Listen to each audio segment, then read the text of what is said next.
Hello and welcome to a special interview for The Wire.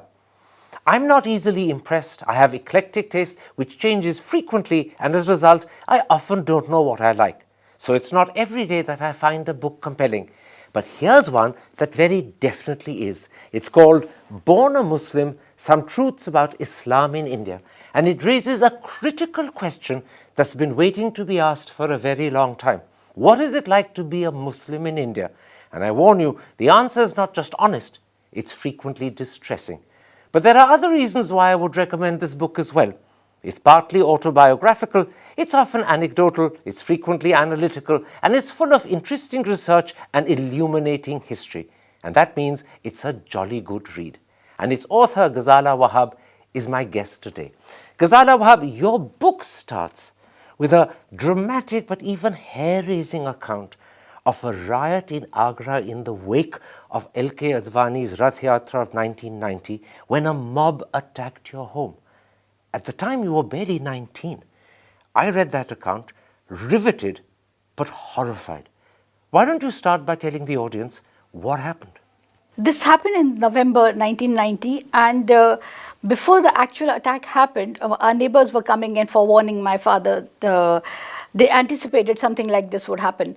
So on the day of the attack, there was kind of inevitability to it because there were a lot of people coming and telling my father that shift your family out, shift your family out. Eventually, my father booked us in Mughal Hotel, where my mother drove us to the hotel. And in the afternoon, because there was so much happening, she got nervous, she came back home. And then everybody, we kind of knew that something is happening today. It's the day which everybody was worried about. And sure enough, just after the late evening prayer, which is Maghrib, it was like a twilight kind of a time. And we heard a huge noise from outside, people shouting slogans. So my brother and I, we ran to the door. And in our house, we had a glass panel next to the main door, which kind of overlooked the porch and the gate and the road beyond. We were watching that, and then we came back in, and my father handed me a diary with phone numbers of all the police officers and district authority people he knew in Agra. He said, just keep calling them and tell them that our house is going to be under attack. I tried repeatedly, but nobody picked up the calls. None of my calls were answered. Then we went back to the gate because it was so exciting. And so my younger brother and I, we went back to the glass panel, and we were watching the crowd. Then the crowd stopped at our gate. They were carrying these fire torches, and we didn't realize they had stones in their hands. And right at the head of the mob, we recognized one of our neighborhood boys. And his younger brother used to be my brother's playmate. So we ran inside and said, oh, this boy, this Sanjay Bhaiya is right there. And my father said, oh, then we don't have to worry because obviously he'll mollify the mob and they'll just shout some slogans. But that didn't happen. No, they started throwing stones. And at that point, obviously, all of us were very, very frightened. And my younger uncle, who used to stay with us, he went to my parents' room. He took out my father's licensed revolver and he just dashed the flight of stairs up. He wanted to go to that rooftop and fire some shots in the air to frighten the mob. But thankfully, my father had better sense and he screamed after him, and my mother ran after him to hold him back. But did the mob damage the house? The windows were broken. Our car, which was parked in the porch, that was completely destroyed. So they entered the gate and came to the porch? No, they did not enter the gate, but there wasn't much of a distance between the porch and the house. And the car was damaged? And the car was right outside. So and the windows were damaged? The windows were damaged. The first floor windows were damaged. Our sitting area, all the windows, because they had huge rocks. And the family was cowering in fear all the while? Absolutely. And I kept trying the phone numbers because my father was screaming and my mother was screaming.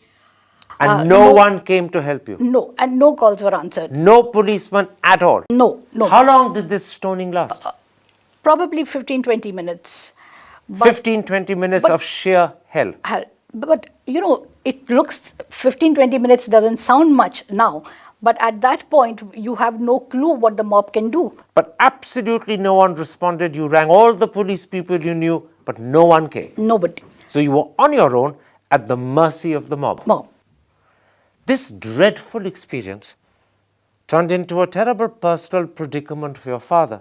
7 years earlier, he had moved from the family home in a Muslim majority area of Agra, and as you write, immersed himself in the social, cultural, and economic life of Agra, hobnobbing with the who's who of the city. And yet, when it came to a communal division, the family was on its own. He was seen as a Muslim. And as you write, forever a suspect, forever a scapegoat. This must have been terrible for your father. Absolutely. In a small town, the district authorities, the district magistrates, DIG, these are the lords of the city. So hobnobbing with them is not just a matter of prestige for people of the that small town, but also kind of a insurance. You know that you can bank on them if you need something or the other. So this was a betrayal of this belief that we can bank on them because we know them so well socially. They come to our house, they attend our parties, we go to their parties, and so this bonhomie was shattered. This illusion was shattered. Not only was your father let down by people he considered friends, but more importantly, his belief that he had immersed himself in the mainstream. He'd moved from the family home, he'd moved from a Muslim majority area to live with Hindus. That belief that he was part of the mainstream was also rebuffed and rejected. Yes. And the consequence of that was that my father, I suppose, has not been able to overcome that even today. Now when all this is happening all around us, he sometimes says that he's very fearful of me because of the kind of work I do, and he keeps saying that you have to be cautious. After all, it is their country. And I get very offended. Why do you say that? But that's a very interesting thing. A man who immersed himself in the mainstream, broke with the family in that sense, now today calls it their country. Their country. Meaning, Hinduon ka mulk hai. Yes. So this is the most distressing thing which has happened over the years. This riot, this mob attack, actually shattered your father's self-confidence. Yes. Not his own confidence, but his confidence in the people that he thought had accepted him or accepted people like him. You know, the most amazing thing, and as you write, no case was recorded, no charges were filed. It was as if the incident never happened. There was no question of bringing people to justice. There was no question of the guilty being brought to. In India, I think there is a problem. There is a systemic problem of holding the law enforcement agencies to account. Whether it's the police or you see even the armed forces, the whole AFSPA is geared towards not holding them accountable because the government is told repeatedly that it will affect their morale. Except that in this instance, your father knew the DIG, he knew the police, he'd been Yes. to their parties, they'd been to his, as you said. Yes. And even then, not only did they not come to his defense when the attack was happening, but even afterwards, they did nothing to catch the culprits to bring the guilty to book. No, the fact that we survived was their paying of debt, I suppose, that no serious harm came to you. As your mother explained to you later on, she said what pained your father was the humiliation. And I suppose this is why you write, we collectively worked towards erasing the memory of those days from our lives. The family's literally drawn a curtain over it. Yes. So much so that, when you're trying to remember things, sometimes your imagination plays tricks on you. So when I was writing this, I was recalling a lot of things and I just wanted to check a few details with my mother. So I called her up, and when I was talking to her, she said, "Why are you asking these things? Why out of the blue after all these years?" I said, "I am just writing something. I had not mentioned that I'm going to write this in the book." So she was very, very worried, and then she told my father, and my father spoke to me, and he said, "Are you writing about it?" I said, "No, I'm not writing right now." Then finally, when I sent him the copy, this is the part he's most unhappy about. Absolutely, because this is something he wants to forget. This Yes. is something that so shook him and his belief in India that he wishes it had never happened. And yet, it is a sad, inescapable truth. Yes. He told me, and he said that this is not a matter of public interest. Who would be interested in reading this? Why have you put this in the book? The truth is that this dreadful experience on that terrible day had a huge impact on a non-Muslim reader like me. And yet I imagine that for tens and millions, maybe hundreds of millions of Muslims, this is not an unusual experience. They live every day of their lives with this fear and apprehension at the back of their mind. More now in the last few years, probably last 2 decades, but before that, I think this was not really, this fear was not there. And I'll tell you the reason, though we have had a history of communal violence in India since partition onwards, but they used to happen in one place at a time and then another place. So people would get over it and move on. But in the 90s, this changed. The 90s and this whole Babri agitation and movement and subsequent demolition and the kind of society that we have emerged as, this has changed that. So what was a one-time dreadful experience for your parents is now a living fear that haunts tens if not hundreds of millions of Muslims all the time. They live with this fear, खुदा जाने मुझ पे लोग कब पीछे पड़ जाएंगे. My carpenter told me that, and I liked the turn of phrase, he said, कोई वजह नहीं होती है, सिर्फ बहाना चाहिए. मुसलमानों को मारने के लिए. दंगा होने के लिए. And danga is actually a misnomer. There is no really, there have been probably very few riots. Most of the time, it's one-sided violence. मगर अगर सिर्फ बहाना चाहिए और दंगे की भी ज़रूरत नहीं, then it means that Muslims live with the fear that they could be attacked at any time. They're constantly looking over their shoulder, worrying, wondering, is it going to happen?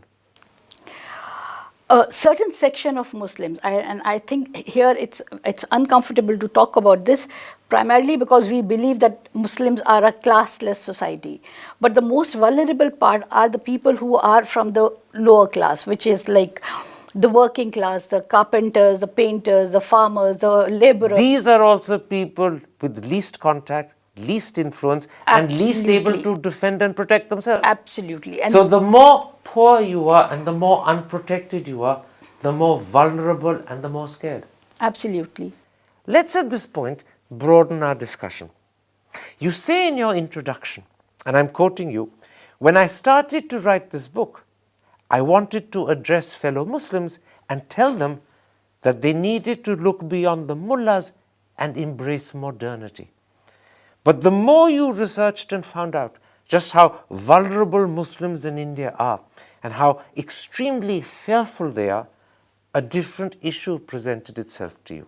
You say, how does one tell people just struggling to stay alive that they need to change their thinking, their manner of living, their approach to religion? Would I be right in saying that in a very real sense, that is the predicament of Muslims in India? And secondly, that in a very real sense is the challenge your book addresses. That's correct. When I started the book, I had started when I started to conceptualize the book, I started from a position of privilege. I had forgotten about this incident in the sense that it was not top of mind memory for me any longer. And I was looking at myself, I was looking at my education background, my job, and the society I was moving in. And I used to think that why can't more Muslims be like this? Why do they have to constantly refer to mullahs and clergy and keep seeking fatwas for smallest things? But once the research started and I also started thinking about my own growing up years and the background that I came from, and I realized that actually I have a very top-down view of the Muslim community despite being a Muslim. So that was not a correct approach. And that is when I started diversifying my research and I started reading up a lot of material and a lot of post-partition literature. The interesting thing is the research for writing this book made you understand the truth of the Muslim community, particularly the most poor, the most vulnerable. Absolutely.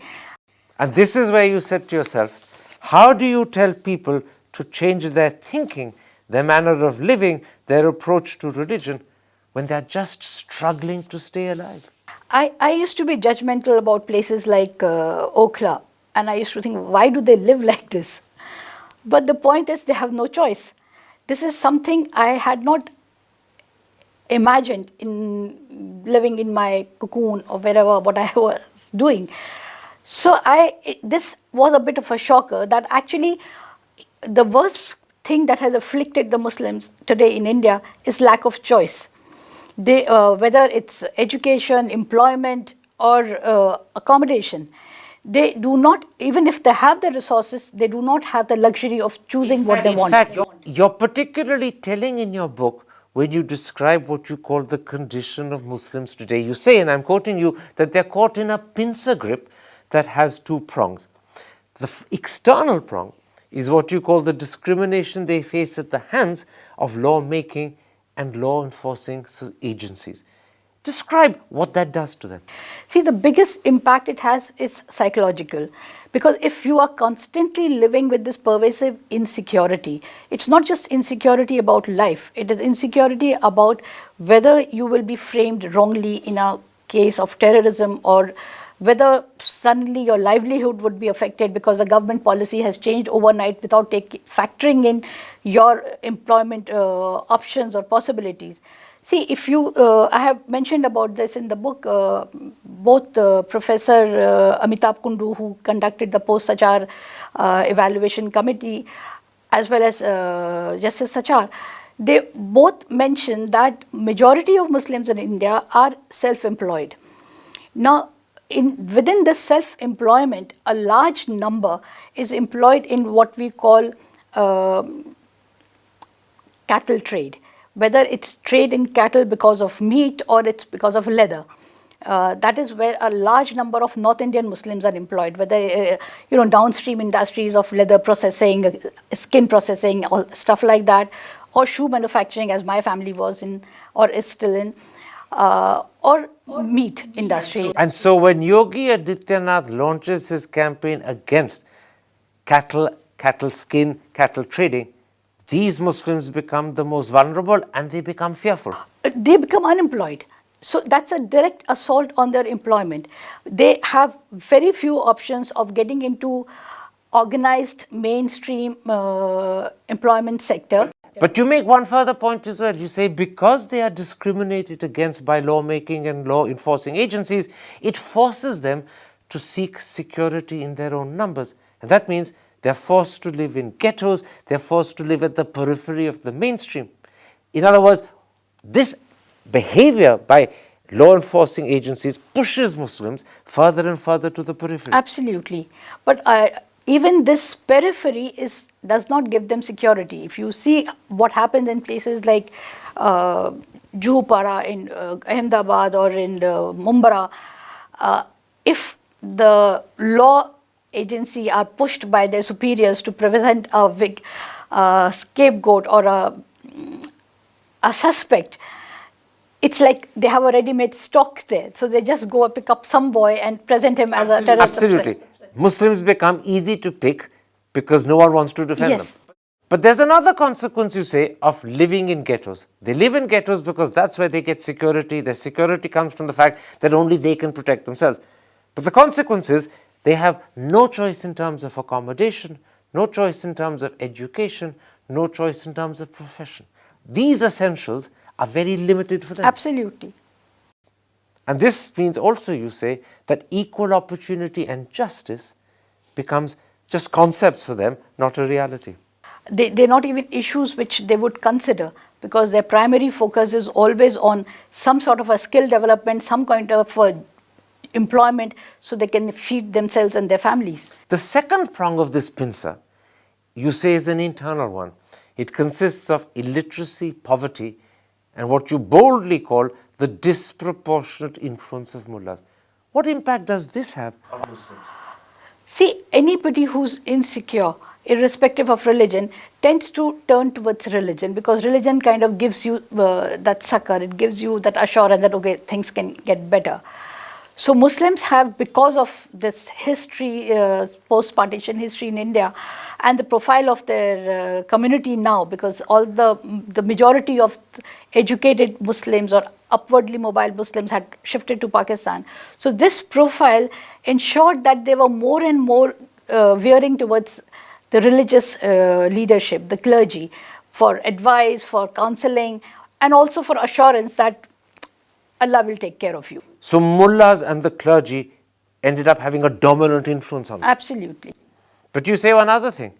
It also means that they remain uneducated, and because they remain uneducated, they remain unemployed. The education part is a very, very serious challenge. Because of the lack of choice in accommodation, they all kind of huddle together in a ghetto. Now, a ghetto doesn't have good schools, because a school is not just a building, it's also the faculty where you get good teachers. If the community per se is not well educated, it cannot produce good quality of teachers. Even if it musters some teachers, unless they know what kind of education, the modern education, what are the courses which the kids should do for employment, this education is pointless. And furthermore, if Muslims can't get educated, they can't get employed in They valuable, cannot. So it's a vicious good jobs. circle. It's a very, very terrible vicious circle. And that reinforces the influence and hold of the mullahs. Exactly. So in other words, as you say, pincer grip is a wonderful allegory. They're caught and they're being squeezed from both ends. The imagery is just perfect. Let's come to what this means for young Muslims. Every single one of them born Indian, and every one of them entitled to the same rights as every other Indian. And yet you say young Muslim men are frequently picked up and held without charge indefinitely under some anti-terrorist law or another. And research shows that mobility for young Muslims is considerably worse than scheduled castes and scheduled tribes. And I know this sounds politically incorrect, but your audience usually thinks that Dalits and tribals have the worst upward mobility. You're saying the upward mobility of Muslims is even worse. I'm not saying this. The research has shown this, and I have quoted the research which I have access to. The truth is, Dalits, because there have been so much of focus on, and rightly so, so a lot of proactive and lot of ameliorative measures were taken for their upliftment. They were also able to consolidate themselves as a political force. Muslims have the reputation of being a vote bank, but actually it's irrelevant vote bank, nobody cares. This is the truth. No one cares about the upward mobility of Muslim boys. And worse still, Muslim boys are easily picked upon when the police want someone they can pin the blame on. Absolutely. So they're literally picked off the roadside and charged with terror, even though they may be completely innocent and even unaware of what they're supposed to have done. There's so many such cases, and a few of them have actually written books on their experiences when they were honorably acquitted by the Supreme Court after 20 years of spending. But I take life. it many are not acquitted and spend their lives in detention, under trial, being punished for something they never did. No. This is why so many Muslim mothers you spoke to said they wanted their sons to go abroad to leave India. In fact, one of the mothers said this: a Muslim boy in India will either be a wastrel or viewed as a rioter and be killed by the police. It's horrifying to believe that mothers can see their son's future in these dim, dark ways, but that is a reality Muslim mothers accept. This is, I don't think, as widespread as it appears. A lot of Muslim men or women who go abroad, they really do not have the choice of going and settling down there. A large number of them, they go to the Gulf, they work there, send their remittances back home, and eventually when they do not hold that job any longer, they come back to India. So this mobility, it's aspirational, but actually It's short term. It's not there. No, it's not even there, because these people who are going to the Gulf, they're skilled laborers. They're blue collar workers. So But the horrifying thing is that a mother should believe that her son's future is either he will be a wastrel or he will be viewed as a rioter and killed by the police. Mothers don't see their sons' futures in those dark terms, and yet some Muslim mothers believe this is the only future for their sons in India. Absolutely. And again, this is very class and society specific, in region specific. I suppose this will not be true of sure, people without doubt. Your mother wouldn't see your future in these terms, or your brother's future in these terms, but poor Muslims, the majority, have no option. Geography also plays a role in this. People in southern part of India, the Muslims there, their levels of insecurity are nothing compared to those in the northern parts of India. It's much worse in the north. Absolutely. In fact, what's even more distressing is that those who are too poor to escape, and I use that word escape deliberately, because for them it is an escape from India, sometimes end up changing their names to change their identity. You've come across some who pretend to be Hindus in the hope that this will protect them. It was a revelation to me. I had never encountered this while growing up. This is, I think, a big city phenomena, because the insecurities are bigger in a big city. It's something like Muslims not finding accommodation in Delhi or Bombay. But the horrifying thing is that you have met one or two I've met a lot of them. A lot of them? A lot of them. I've quoted a few, but I've met a lot of them, and I was surprised that I never knew something like this was happening. A lot of young Muslim men pretend to be Hindu to protect themselves, because if you allow the world to know you have a Muslim name, you're in danger of your life. Well, no, probably not all the time, but you are in danger of not getting work. If you want work, if you want employment, then the only way they think they can get employment is if they kind of hide their Muslim identity. This is truly horrifying. Yes. That you have to change your identity, you have to pretend to be Hindu, otherwise you won't get work, you won't get fair treatment. Yes. And the amazing thing is, this is something, until I read about it in your book, had never even occurred to me. I'd never thought of it. And I'm sure that's true of the vast majority of our country. And yet the paradox is, we're unaware of what we're doing to Muslims, but we continue to call them and treat them as anti-nationals and to claim that they're appeased by politicians. The world outside the Muslim community doesn't really understand the torment they're going through. That is true. And I think the main reason for that is lack of education and knowledge of the outside world. They take prejudice and they take propaganda as truth, because all they have done is just allow their minds and their senses to be dumped by propaganda, by vested interests. And this is the real paradox. We call them anti-nationals, we say Muslims are appeased, and yet the truth is there are many young Muslims pretending to be Hindus because otherwise they can't get a job, because otherwise they won't get fair treatment. Yes.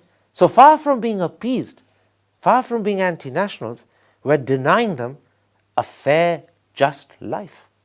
This is an observation which Sachar committee also made. But this is what your book brings home. And forget Sachar committee, that's dried, almost desiccated research. Here, it comes alive because people talk to you. How shaken were you when you discovered, and your words were, there are a lot of such people. How much did it shake you? No, it was terrible, because I had not imagined, and I was then thinking that all the people that I meet, do I need to also ask them, are you a Muslim by any chance? Because they give their names in a particular way, whether they're vegetable vendors who come in these gated communities. So it's very, very distressing to know that we have come to this stage in life where a civilized society also doesn't give a chance of dignified existence to other people. How much of a surprise would this come to middle-class educated Muslims like yourself? Are they aware that poor Muslims have to often pretend to be Hindu just to be able to survive?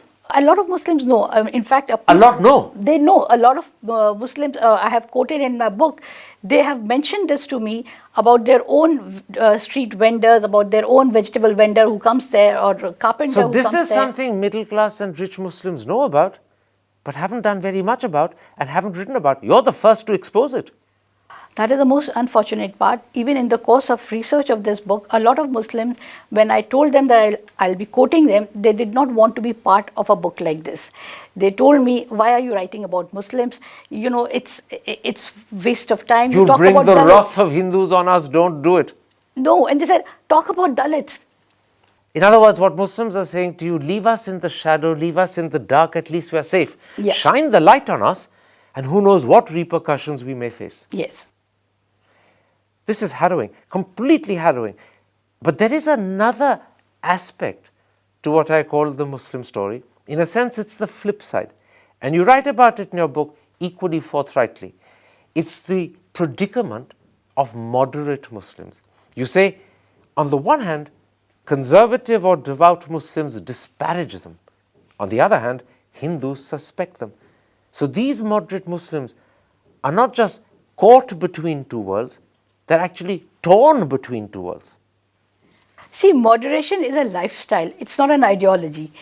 So when you are faced with somebody who's driven by ideology, you always are defensive. You are just trying to explain, okay, why I don't say the namaz regularly. So you are your own fellow people, they view you as slothful, lazy, or dodgy as far as your faith is concerned. But when you are faced with a non-Hindu, they don't see you as a moderate, they just see you as a Muslim. And the worst thing is that because they are so filled with prejudice in their mind, they do not see you for what you are. In their mind, they are putting a stereotype of a Muslim which they have grown up with or which they have probably internalized on you, which is why a lot of Muslims hear things like, "Oh, but you don't look like a Muslim." That is because their belief, their understanding of a Muslim is driven purely by the stereotype they have in their mind, which has no basis in reality. So what you're saying is that Hindus look at moderate Muslims but still see conservative, devout ones instead, and won't recognize that this is a modern Muslim and a different Muslim. They see them with the prejudice that they have for devout Muslims. And in reverse, Muslims look upon moderate Muslims and see them as people who've broken away and have been disloyal and are unfaithful and have turned their back on the religion. So they get the worst of both worlds. Absolutely. They think they are apologist Muslims or Sarkari Muslims, as somebody would say. That, they're just trying to... You're clearly a moderate Muslim, a modern Muslim, and also quite clearly an advanced feminist Muslim. Do you get the worst of both worlds? I do. And I do that from my family members also, extended family members. So you're battling on two fronts all the time? Yes. How difficult is it for you? Again, I am a bit privileged from a lot of other Muslims. So the people that I work with or I engage with most of the time, they are like me. They are, I would say, enlightened. They are educated in the real sense that they use their brains. So they've learned to disguise their prejudice. But what you're suggesting is that it is almost impossible for poor Muslims to be moderate Muslims. No, even middle class Muslims, because if you're living, it depends upon who are you interacting with. I know a lot of moderate middle class Muslims who pretend to be devout when they are in a certain group of people. Women cover their heads because they feel that they'll gel better. And when they are with their non-Muslim friends, then they wear certain kind of clothes so that they can mix with that sort of a group. So moderate Muslims have to live two lives in a sense. Yes. They have to pretend to be two different people depending upon who they're with.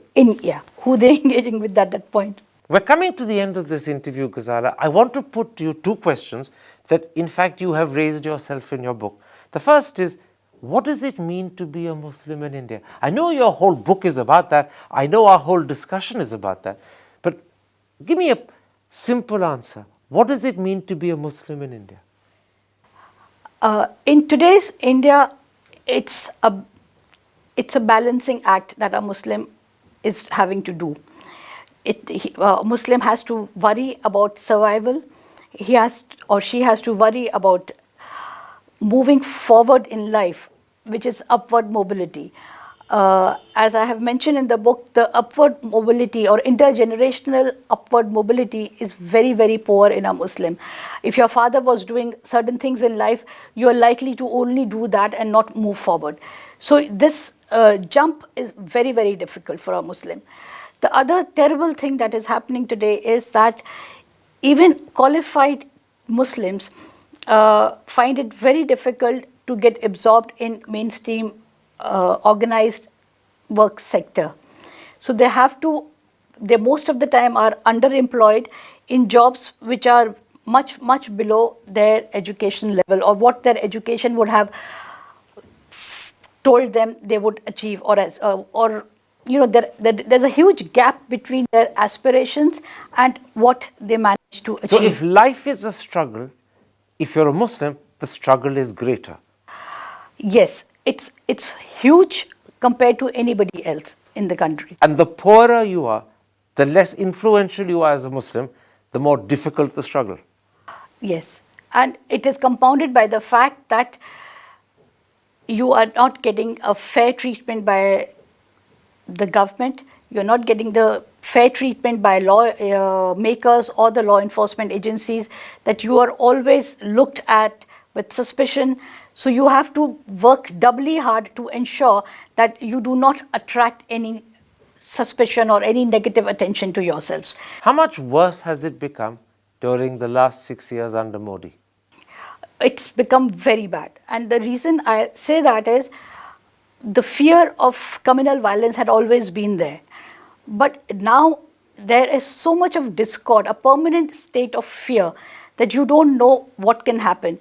Your education levels have diminished, your options have diminished, because the more you worry about your safety, lesser risk you're willing to take for either work or education. You do not want to send your girls out to study because you don't know what can happen to them. You're worried about your children, your boys going out to study because you don't know what can happen to them. So Muslims are learning to curb their ambition, to curb their aspiration. They're lowering their horizons, yes, and limiting their opportunities. My last question, and again, it's one that you address in the book. Is it possible to be a Muslim, you ask, and be forward-looking? There is no contradiction. Islam itself encourages education. In fact, this is one of the things which has been repeatedly written in the Quran and the later subsequent books of Hadith, that education is important, learning is important. Ironically, the basic literacy level of an average Muslim is at par with anybody else. It is only beyond the basic literacy level that the problems happen. But this is where the hold of the Muslim mullah, this is where the repression of conservative society has to be broken. There's another factor here.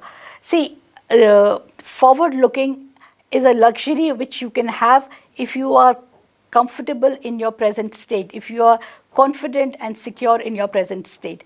If you're forever grappling with fear and insecurity and uncertainty about future, then your entire being is focused only on surviving.